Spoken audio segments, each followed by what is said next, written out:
Assalamualaikum warahmatullahi wabarakatuh. Perkenalkan, nama saya Fajar Rinal Alamsyah.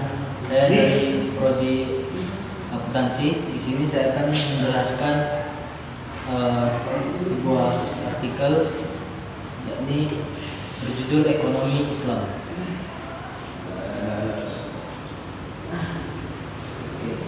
Definisi ekonomi Islam. Secara bahasa, ekonomi adalah ilmu sosial yang mempelajari aktivitas manusia yang berhubungan dengan produksi, distribusi, dan konsumsi terhadap barang dan jasa. Istilah ekonomi sendiri berasal dari bahasa Yunani, yaitu oikos, yang berarti keluarga, rumah, dan nomos yang berarti peraturan, aturan, atau hukum. Jadi secara garis besar, ekonomi dapat diartikan sebagai aturan rumah tangga atau manajemen rumah tangga, dan ekonomi mencakup kegiatan kontemplasi dalam rangka berkreasi dan berinovasi untuk dijadikan solusi dalam menjawab dan memenuhi kebutuhan hidup. Selanjutnya, karakteristik ekonomi Islam. Untuk karakteristik ekonomi Islam tersebut dibagi menjadi 6 bagian.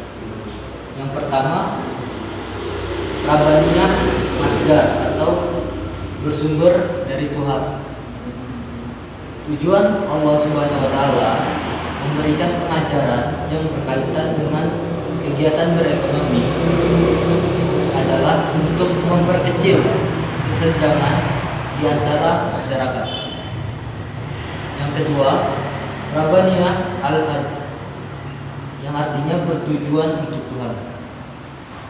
Selain bersumber dari Allah Subhanahu wa taala, ekonomi Islam juga bertujuan untuk Allah Subhanahu wa taala, yang artinya segala aktivitas ekonomi yang dilakukan merupakan suatu ibadah yang diwujudkan dalam hubungan antara manusia untuk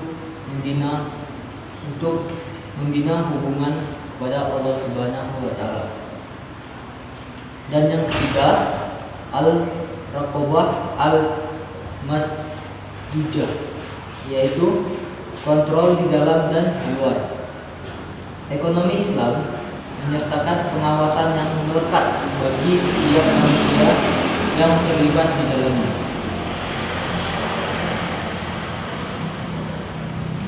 Dan yang keempat, al-jam baina al-sabat al-murunah, yang artinya penggabungan antara yang tetap dan yang lunak. Di Islam memperbolehkan umatnya untuk melakukan kegiatan ekonomi selama tidak bertentangan dengan larangan yang sebagian besar berdampak pada kerugian orang lain. Yang kelima, at-tawazun baina al-maslahat al-fard wa al-jamaah, yang artinya keseimbangan antara kemaslahatan individu dengan masyarakat.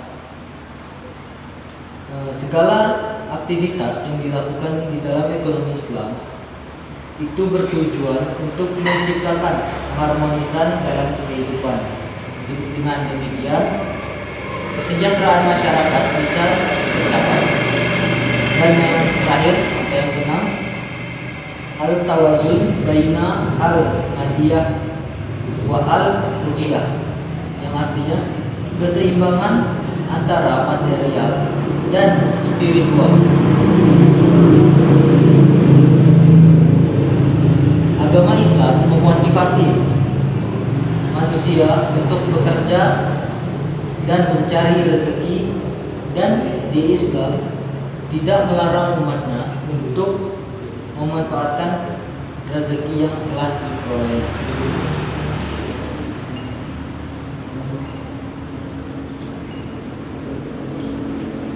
Selain karakteristik di ekonomi Islam, Di sini juga, di sini juga akan saya bahas ekonomi Islam dalam lintas sejarah. Secara garis besar, sejarah pemikiran ekonomi Islam itu memiliki 4 fase tahapan.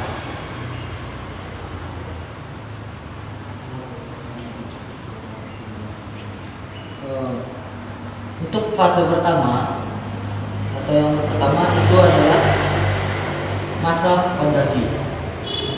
Fase ini dimulai dari awal sejarah Islam hingga tahun 450 sampai 1058 Masehi.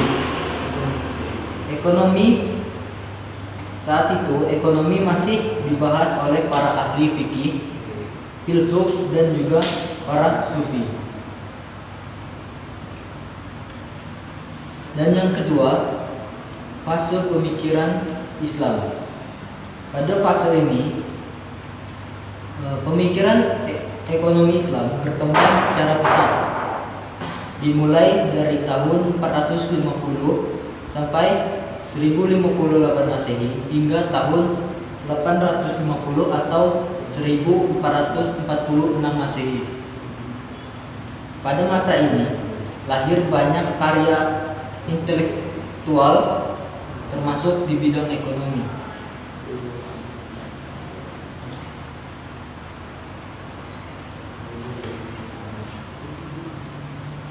Fase ketiga, pemikiran ekonomi Islam.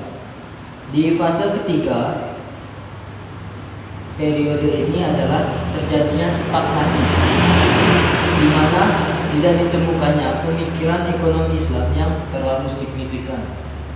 Periode ini dimulai dari tahun 850 atau 1446 Masehi sampai 1350 atau 1932 Masehi.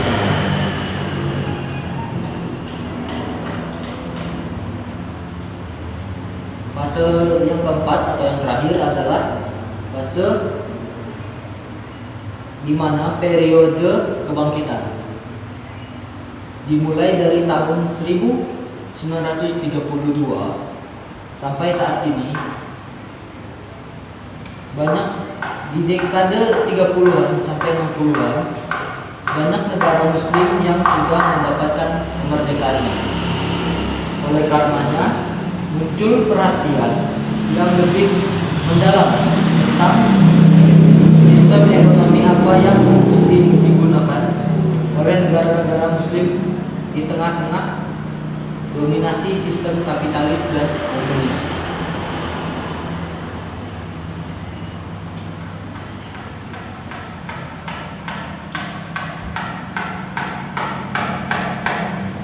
Selain sejarah lintas ekonomi Islam, di sini saya akan membahas juga sejarah pemikiran ekonomi Islam di Indonesia. Di Indonesia sendiri, perkembangan ekonomi Islam sejatinya memiliki akar yang kuat pada masa kerajaan-kerajaan. Penggunaan dinar dan dirham di sejumlah kerajaan Islam di Nusantara itu menjadi bukti nyata. Salah satunya Kerajaan Aceh Darussalam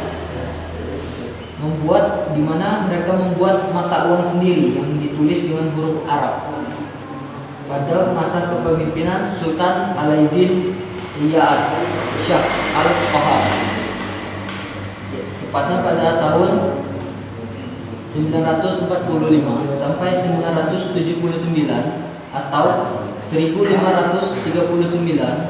Masehi sampai 1571 Masehi.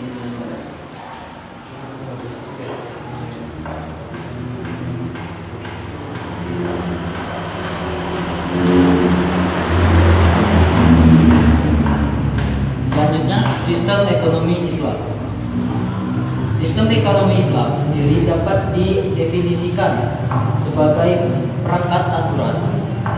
seperangkat aturan, nilai dan standar perilaku yang mengatur kehidupan ekonomi dan membangun hubungan produksi dalam suatu masyarakat Islam.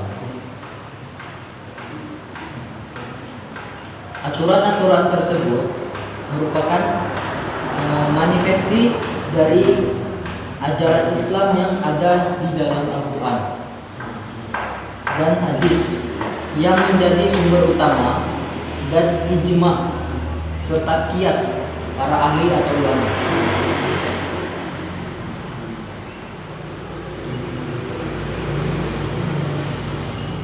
Selanjutnya, prinsip-prinsip utama dalam ekonomi Islam. Yang pertama adalah tauhid atau keesaan Tuhan.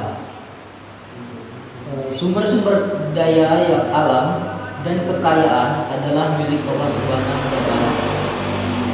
Manusia hanyalah sebagai khalifah atau wakil di bumi yang bertanggung jawab atas pengelolaannya.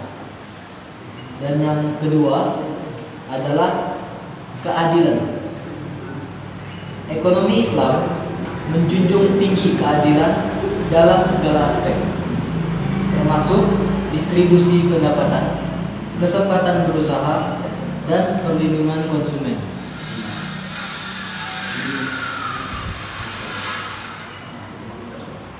Serta yang ketiga, persaudaraan atau ukhuwah. Ekonomi Islam mendorong semangat persaudaraan dan kerjasama antar sesama manusia tanpa memandang suku, ras, atau agama. Yang keempat, kemerdekaan atau hurriyah. Ekonomi Islam memberikan kebebasan kepada setiap individu untuk berusaha dan berinovasi, namun tetap dalam koridor syariat.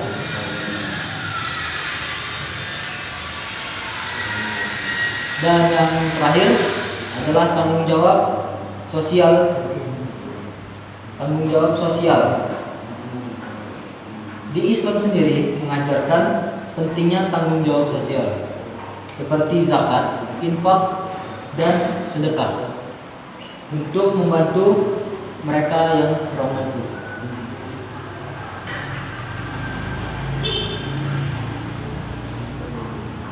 Cukup sekian presentasi saya tentang ekonomi Islam.